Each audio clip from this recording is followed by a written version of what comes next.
Welcome to this latest edition of the Delivery Profits, brought to you by the Delivery.world together with Avico. I'm Peter Backman, and today, together with John Borzacchiello and our special guest Neil Sebba, we'll talk about delivery in general and ways to make it accessible and profitable. And no doubt we'll get onto other topics too, as we try to get a deep understanding of the forces shaping this rapidly evolving sector. We're so grateful for all of you out there who tune in regularly for this podcast. Without you, we're just a bunch of guys and gals talking to each other in a recording studio. If you're enjoying the show, please consider supporting us by leaving a 5-star rating on Spotify, Apple Podcasts, or Google Podcasts. Your ratings and reviews mean the world to us and help more people discover our content. Plus, it's the best way to show your appreciation for the hard work the Delivery.world team, the Avico team, and our fabulous guests put into each and every episode. So go ahead, hit that 5-star button, full instructions in the show notes, and let's get started with today's fantastic episode.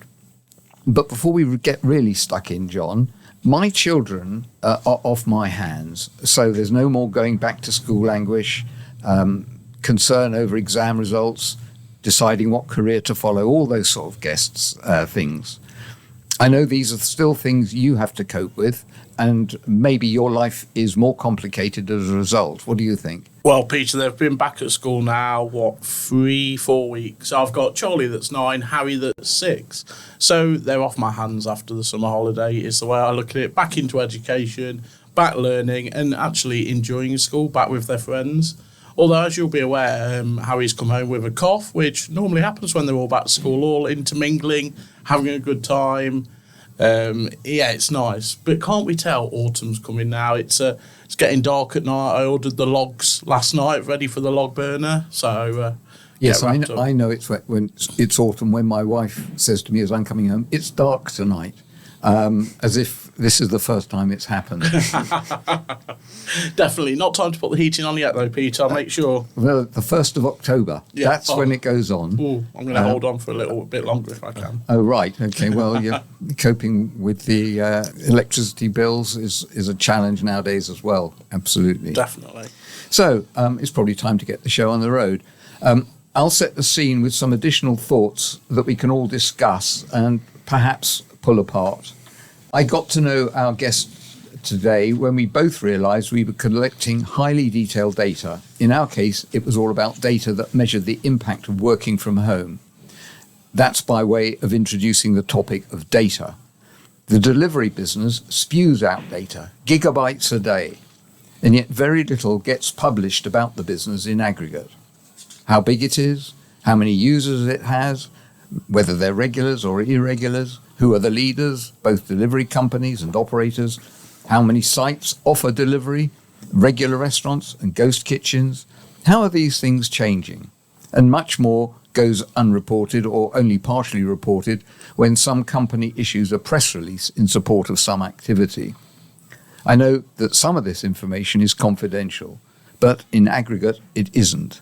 In aggregate, it can just tell you about the sector as a whole. I also know that some of the information may be sensitive.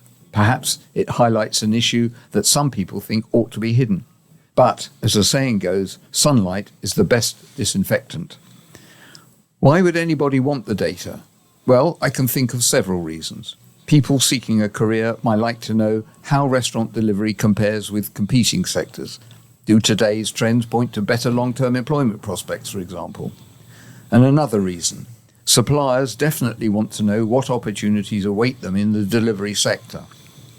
Suppliers of things like fries, and thank you, Avico, or packaging or equipment for ghost kitchens, the more they like what they see, the more resources they'll plough into the sector and the better service operators will get. And another reason, restaurants that are uncertain about the prospects in restaurant delivery, and believe me, there are still plenty, rely on what they are told by the companies actively seeking their business. While I've no doubt there is nothing wrong with the data, I venture that it is partial. In all these examples, data will certainly have most credibility when it is available in aggregate and not partially. So there is a place for more aggregated and comprehensive data about the restaurant delivery business. Maybe I should start providing it. What an opportunity, Peter. Yes, I've created it. It's like a new world, isn't it? And when we talk about data, for me, it's really interesting what you were saying there from different points of view. From my own point of view, from Avico, is we make fries that are for home delivery, for deliveries out of restaurants. So what an important way for a supplier. But then we look at the aggregators, the Just Eats, the Deliveroos, the Uber Eats of this world. They hold the data. And this comes back to what we were talking about on our last episode of who is the boss in the relationship? Is it the restaurant owner? Is it the aggregator? How does the relationship marry up? And it always comes back to this same thing, data, and who is the king of holding that data? Yes, I think you're right to a degree, but I think, yes, data is important, and you know, I've just made a case for it. But I also think that there are other issues to do with transparency, to do with the search for profitability, the share of revenue that goes to the various parties in the whole ecosphere that is delivery. But I think data is important, yes, absolutely. Maybe our guest will support me, or maybe he won't. I don't know. We'll find out. It's such a wide word, though, isn't it? The word data. Like you say, it has so many meanings for so many different people. And what is the actual key facts that people are looking for? The restaurateurs are obviously wanting it because it's their food, it's their offering. The delivery aggregators are wanting it because they're wanting to know where the food is, where there is an opportunity.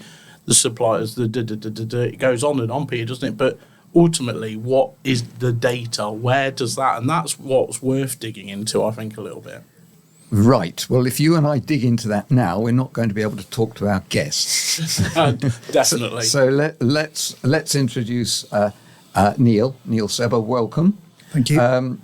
Neil is the managing director of Tossed.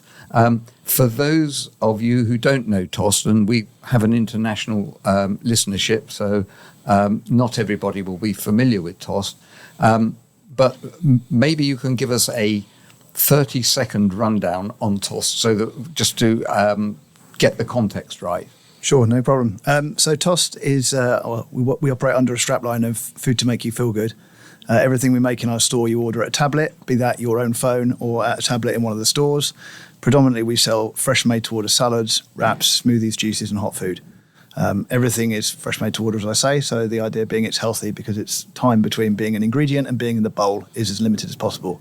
Creates some interesting dynamics when you talk about delivery, of course, because there's an extra time delay there. But, right, okay. So you've mentioned delivery.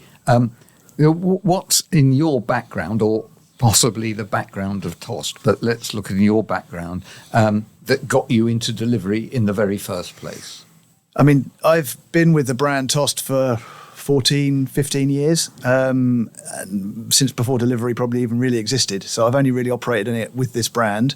It was a smallish part of the business pre-COVID.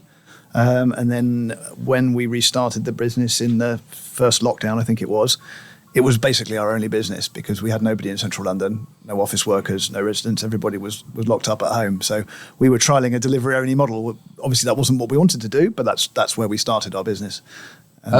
When you started during COVID doing delivery, or you didn't start. You were developing your delivery model. Were there significant differences between what you had been doing prior to COVID and what you started doing immediately COVID started? Or was it just a question of rolling it out? I think in terms of the underlying product, it was the same, broadly the same. Obviously, everything we were operating in during a COVID lockdown was very different, and we were dealing with a different firefight on any given day.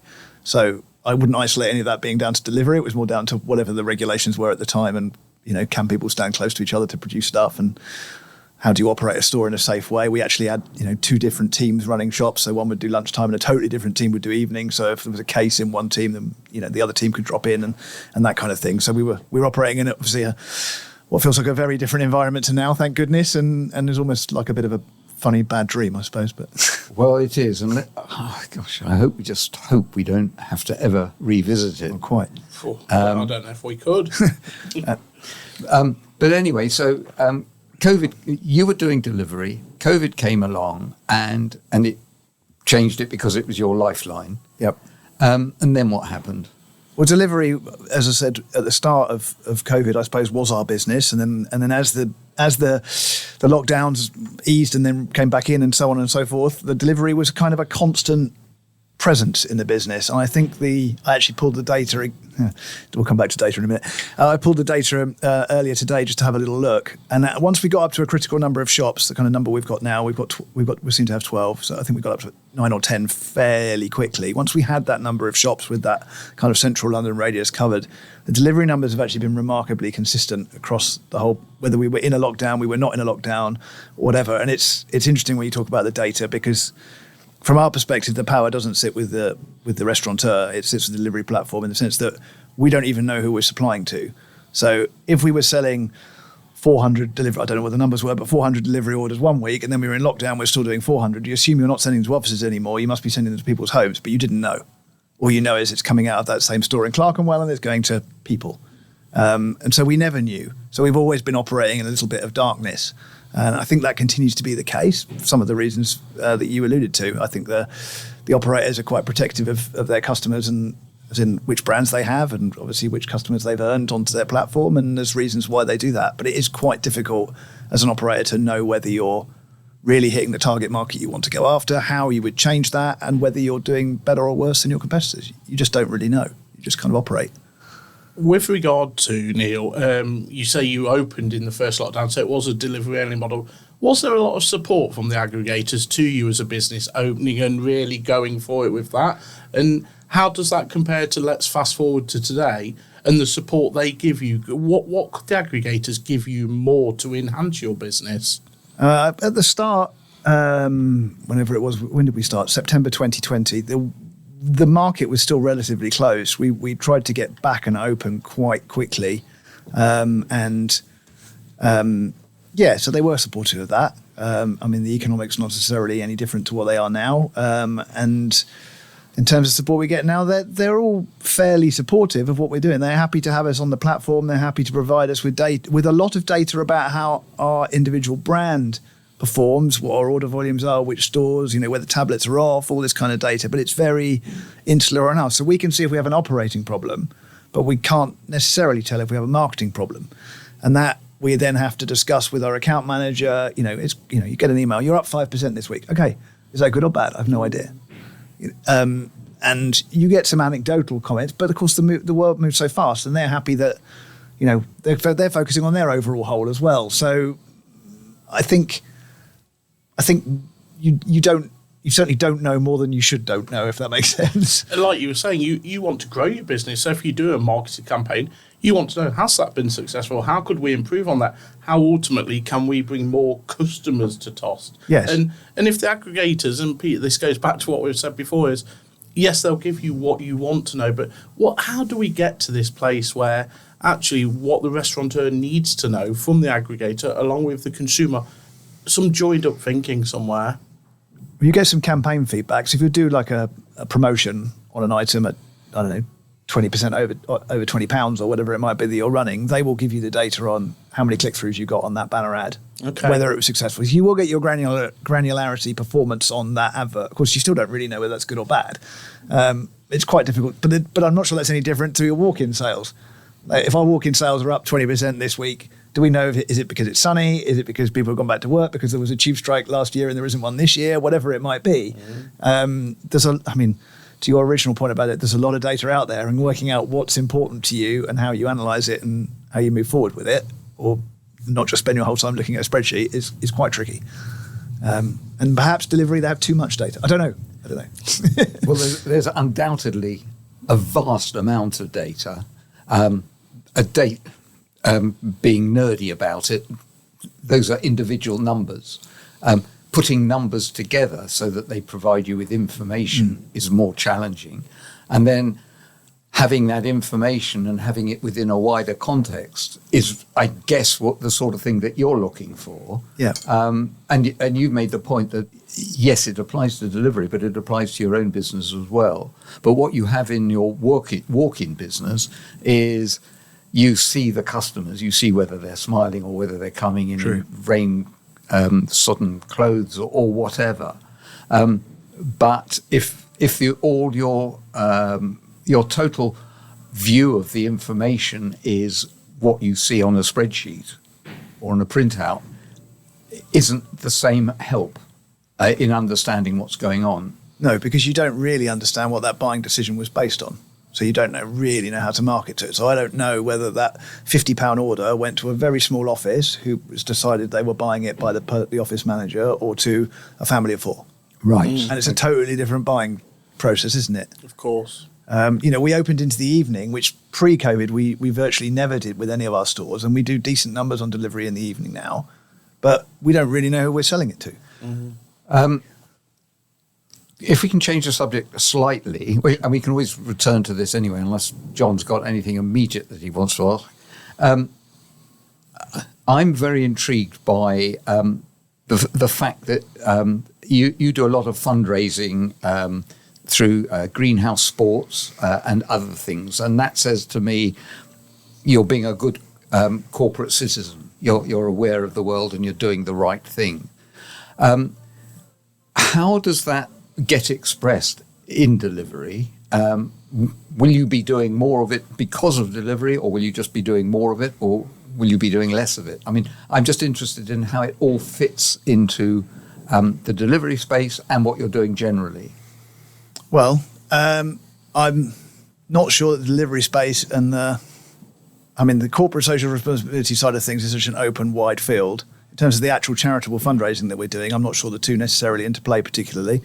We partner with a charity that we care deeply about, Greenhouse Sports, who provide sporting events for children out after school clubs, things about that. So to stop children falling on the wrong side of the tracks, I suppose, they get to go and play basketball and table tennis and that kind of stuff, which we care a lot about.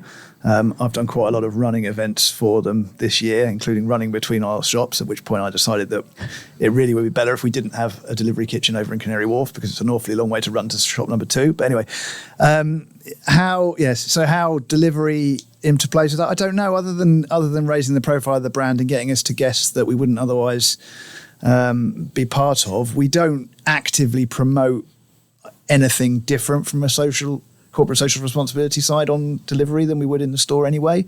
We use the same packaging, which is sourced in the same sort of the best way that we can. We kind of operate everything on a motto, which I won't claim as my own, which Angelina's my business partners, which is, if we can, we should. A good one. I hear what you're saying about getting this message into the delivery space. Is that something that you can do, you would like to do, you have thought about? If I'm getting a product from Tossed, do I know that you are supporting initiatives? It's a good question. I don't know if you know. You probably only know if you browse the website of the underlying operator that you go on, or you're on the social media or whatever. I don't think Deliveroo or Uber Eats' platform or Just Eat give much scope for. I mean, you want to get your main message out there, which is this is a healthy, fresh meal. You probably don't. You're going to swamp it with information about all sorts of facets of your business. Probably not. So the answer is probably no. They probably also don't know that we've got 5-star EHO scores on the doors, because all they're looking for is, I want that. That looks tasty. I've ordered it.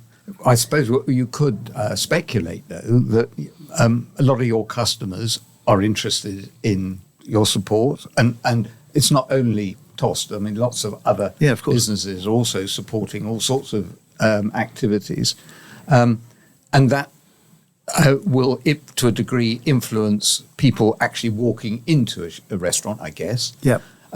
So shouldn't it also influence customers who actually buy the product through a delivery platform? Shouldn't there be some mechanism on delivery platforms for telling the world that you support Greenhouse Sports, for example? Yes, it's a really interesting question. It's not something I've ever thought about before, but yes, I think the reason there isn't is because the platforms are quite narrow in the way that they're built and the way that the menus are built up. But But yeah, I think there's all sorts of scope for different information around food safety, around charitable endeavours. I guess it's a question for the platforms as to why they don't offer that scope. But I don't know. Really interesting what you're saying, Neil, because I've just been thinking about the things EHO scores. Really important. You know, when you go to a restaurant, people actually look at an EHO score. They look at scores on the doors. They look actually around, is that business a sustainable business? What are they doing for sustainability? Like yourself, what are they doing for charity?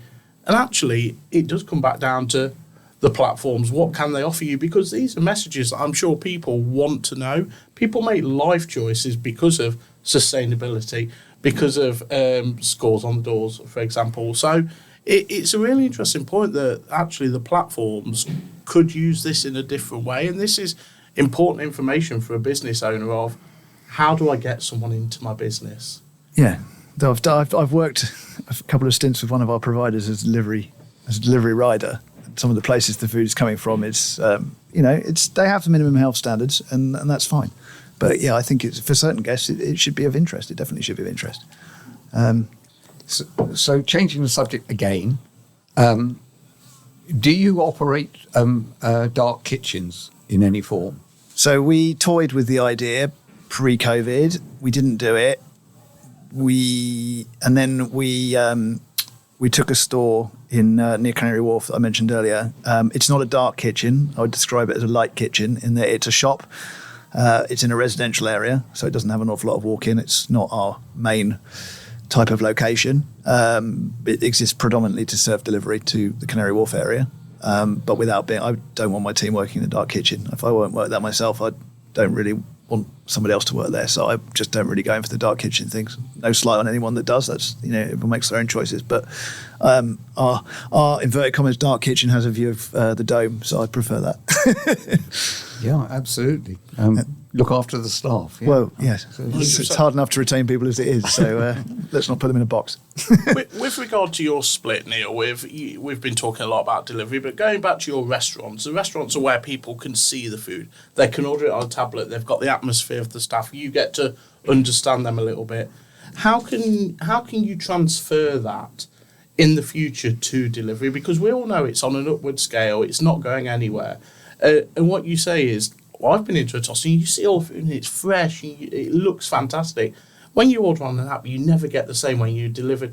How can you as a business portray that to your consumers? I think it's very difficult with the tools that you have available on the platform ordering. You've got the food photography, but I mean, that's food photography. It doesn't necessarily have to portray the reality of what's going on. I suppose there's probably, I don't have the data, so I don't know, but I expect there's a large volume of people who've either ordered from us before or have ordered from us in a store, so they know what they're getting, or someone else in their business has done so, or in their family that is sponsoring that purchase. I don't know how many people will order blind from a dark kitchen type operator, which they've never experienced and no one's ever recommended, or that maybe they take a chance because it's on offer and they like the food, so they keep coming back. But it is frustrating because we have such a sort of vibrant, fresh, open kitchen thing going on where we're making everything in a few minutes and it's quick and it's fast and all that kind of stuff. And, if you're ordering on a delivery platform and it's going to take 20 minutes to arrive, 17 of those minutes probably weren't us. But, it's still that experience, right? So it is a challenge. It's definitely a challenge. But there's a big market. It's not just the delivery Ubers of this world. You've got the city pantries, the feeders, the corporate delivery is a massive, for us in central London, is a massive part of our business that never existed pre-COVID because there's this, I sort of hesitate to use this phrase in public forum, but to some extent corporate bribery going on in the sense that let's all go back to the office. If we're all on Tuesdays, we'll get everybody lunch, that kind of approach through these platforms. Believe me, I'm not complaining about it. It's great. But it's a really interesting dynamic because it didn't exist at all, really, pre-COVID. And now it's really quite a big part of the business. Yeah, we've spoken about that before, haven't we? That it's not just about home delivery anymore. It's about delivery to offices, delivery to workplaces, delivery to open spaces. Yeah. Where people can actually enjoy it with their friends. So there's so much there for you to go forward on, isn't there? Yeah, some not sure our partners do it, but I've seen some where you can order with the 3 words to as you say, to an open space. I'm in this square in the park. Please come find me. It's very clever. I don't know how much take up it gets, but it's clever. Yeah, I heard of somebody who was fishing a mile and a half from a road, and he ordered his lunch that way, and it arrived very cold because the rider had to get off his bike and then walk through the woods. Yeah. But I mean, we don't sell a huge amount. We do sell hot food, but we don't sell a huge proportion of it. I do wonder how much the consumer is prepared to tolerate a lower standard of, or lower quality of product, not quality of the underlying product, but standard of the way it's delivered, because of the fact that they accept that it's been on a 20-minute journey. But I guess that's not uncommon, right? Even from the days of just ordering a pizza from a well-known operator, it's always. I think that's one of the trade-offs. But there are also people who are working very hard to deliver the product that is going to be good quality when it actually arrives. Yes. Well, we have the debate. I mean, as you know from the name of our business, right? And if you go into our store, we will finish the salad by mixing all the ingredients in the bowl and dressing it and finishing it. We don't do that on delivery because we feel like it compromises the quality of the product because the dressing deteriorates the ingredients. So then actually, if you get one of our salads from Tossed, it's not a Tossed salad. Well, does that make sense? Well, I don't know, but it protects the quality of what you've bought. So that's why we do it. So do you serve like your dressing in a pot with the salad? So again, that's really interesting. That's a huge thing for delivery. And we've had operators in where we've spoken about the quality of the food getting cold, etc. But you made a really good point. If it's on someone's backpack and it's sloshing up and down for 15, 20 minutes as they're riding through London, is you've took those steps to make sure your delivery customers are getting an experience the same or similar to install. True, but then you'll get some guests who say, well, it wasn't even finished. So, you can't, you'll have, for every 9 that understands, you have one who thinks that you've given them a subpar experience. It's like, but we did that to try and protect your eating quality, like you say. But it comes down to, fresh made smoothies, they'll separate on a journey. You can't do much about that other than sort of people know they should shake them. But I mean, it's, hot food's really challenging. So, We've covered quite a lot of ground in a fairly short period of time, and I don't mean to wrap up at this stage, but I'm interested to know where we think delivery may be going in the next 6 months, the next 6 years. Is it here forever? Is it not going to change? Is it going to change fundamentally? These are all big issues that I know concerning an awful lot of people. And I'm just interested if we can explore that for a few minutes. I don't know if you have any views, Neil, on what might be happening. I mean, having gone through the sort of explosion that we went through at the start of COVID and it being basically 100% of our business for a while, and thankfully the core bit of the business growing back on top of it without compromising it too much because we thought it might be a bit yin and yang. It's sort of evidence that it is here to stay. And when you run the numbers, you have a fairly consistent level of turnover and order numbers throughout at least the last 2 years since we've had enough shops. And it makes it a fundamental part of when we're assessing a new store location. How can we make the P&L work if it's not a store that adds incrementally to delivery? So, for example, we're about to open a store down on the South Bank, down the London Bridge, that has a whole new delivery radius on Deliveroo. So we're comfortable that we're going to get some incremental sales that will support the store P&L. If we open a 6th store in the square mile, we can't offer it any delivery because we're already covered. So that makes it a far harder equation on the store P&L. So it's really front and centre of our dynamics. I don't think that the overall number will change. I think the platforms will ebb and flow. I think the corporate thing might tail off a little bit as people start to find their office level normality, especially if there's more of a sort of crunch in that respect. But broadly, I think it's convenient and people are obviously happy with the quality of what they're receiving or they wouldn't continue to order it. I think it's here to stay. I don't know if it explodes or whether it's just that it's getting to more people at the moment and that's why it's still growing. But you made an interesting point to me anyway, that the decision to open a store may depend on its ability to do delivery. And that presumably is a financial consideration. In other words, if we open this store and it doesn't do delivery, is it going to make us money? Yeah. And it could be that you decide that it's not going to work because you're not doing delivery from it.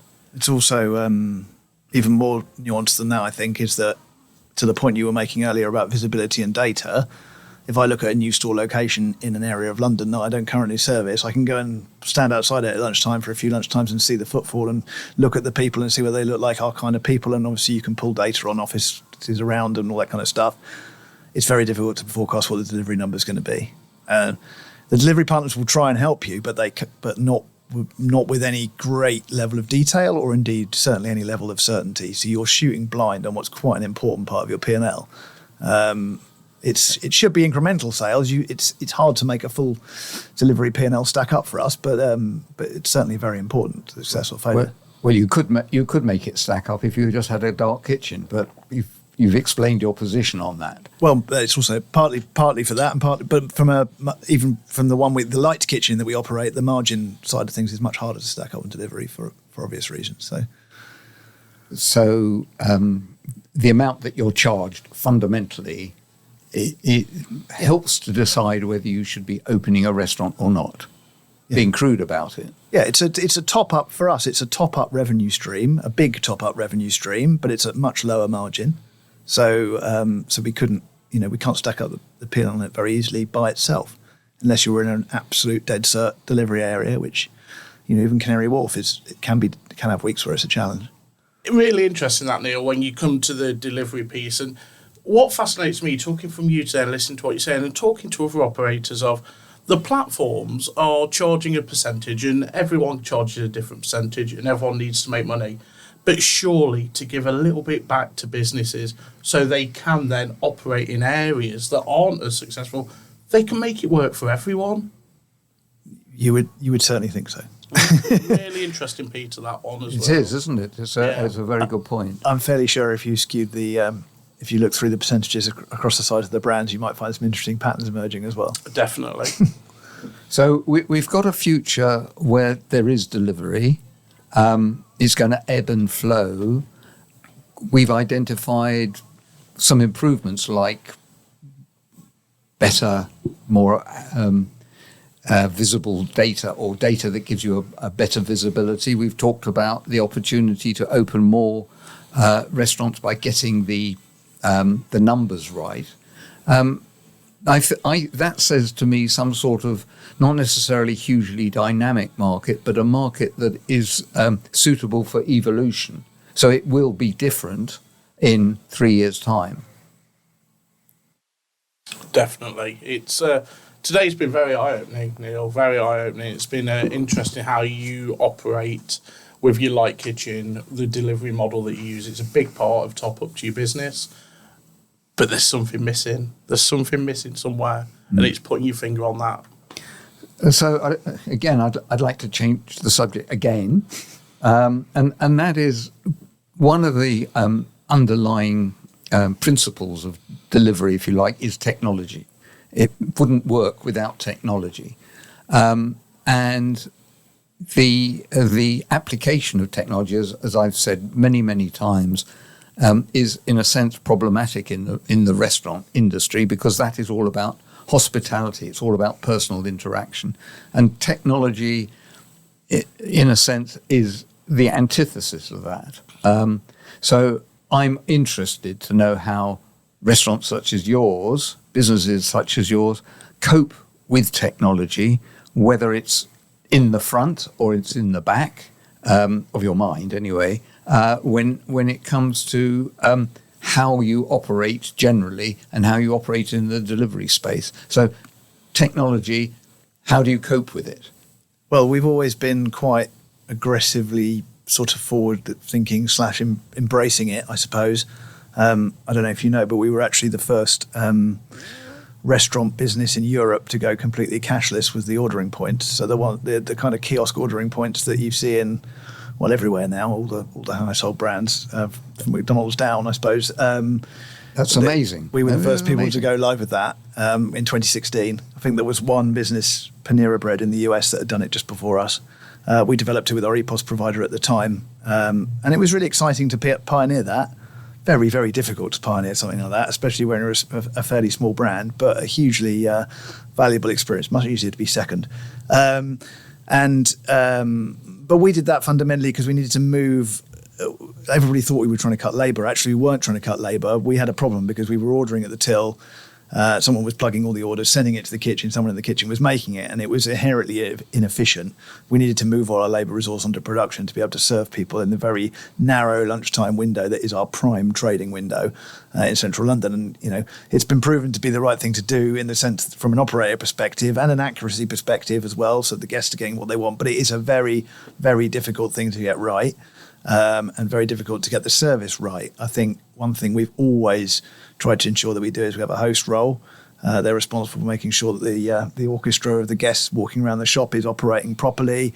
Everybody knows what they're doing. If you need help or you kind of walk in vacantly and not quite sure what's going on, that you know where to go.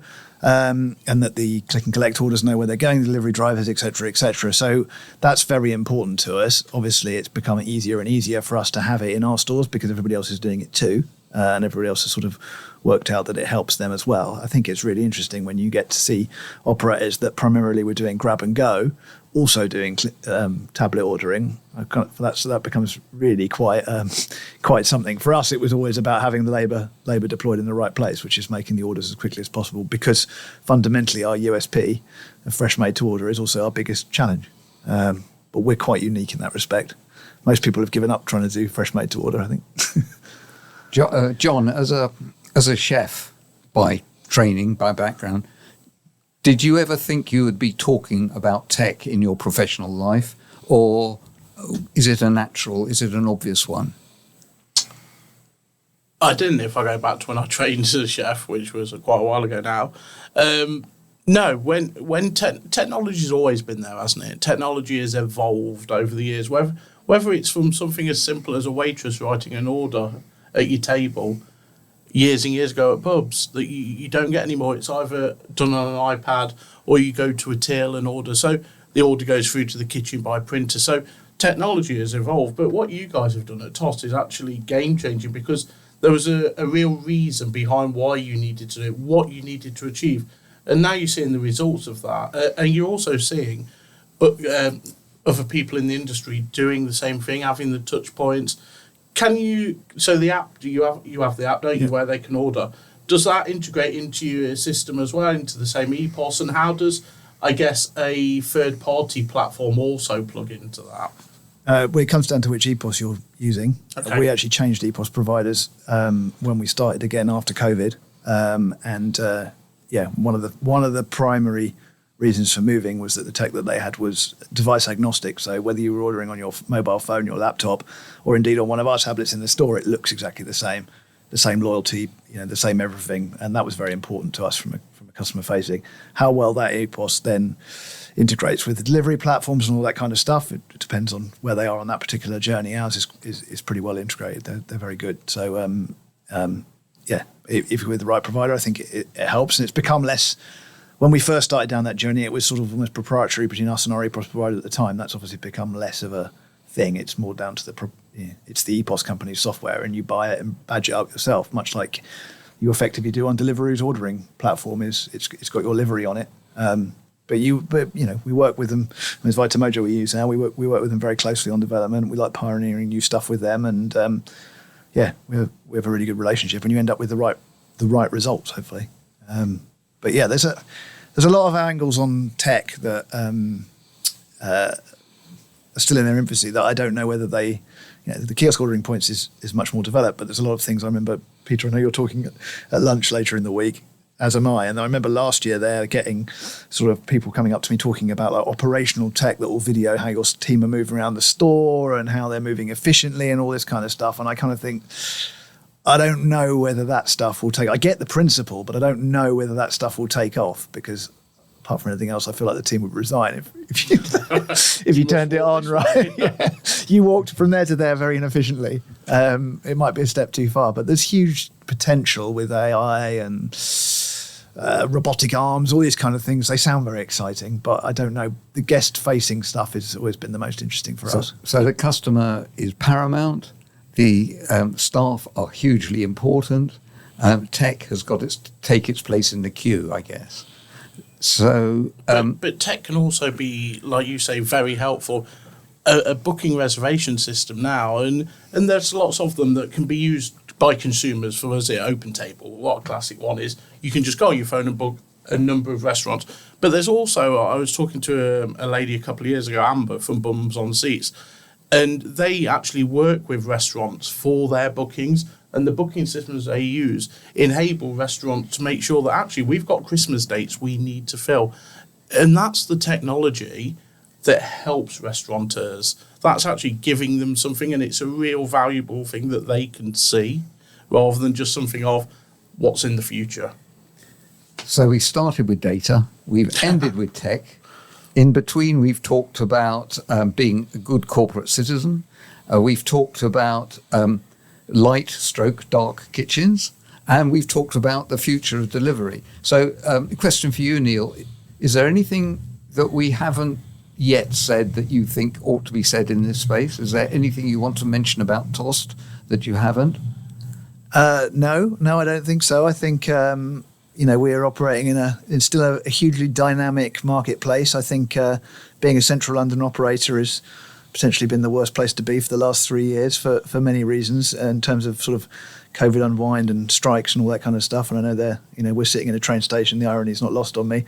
I think it's really exciting. I walked over the bridge from Charing Cross to come here, and you see the city moving again, and it feels like a better time to be in the city and to be trading and finding our way forwards. And I'm hugely excited about seeing everything sort of re-emerging.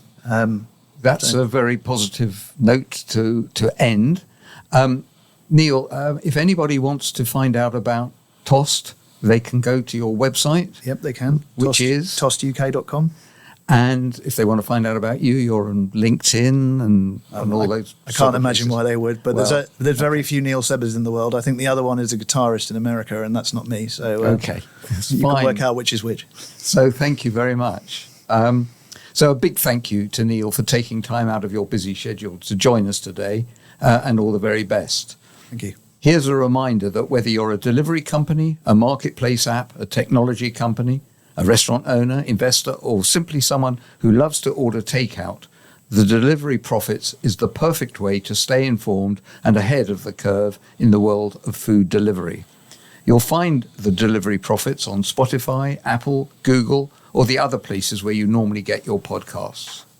And please support the show by leaving a 5-star rating. Your ratings and reviews help more people discover our content. There are full instructions in the show notes. And there's more about the Delivery Profits at www.thedelivery.world/The Delivery Profits. Tune in to the next edition of the Delivery Profits for the insights, interviews, and analysis that will keep you ahead of the game in this exciting and ever-evolving industry. So it's goodbye from today's Delivery Profits. That's me and John and Neil. Goodbye.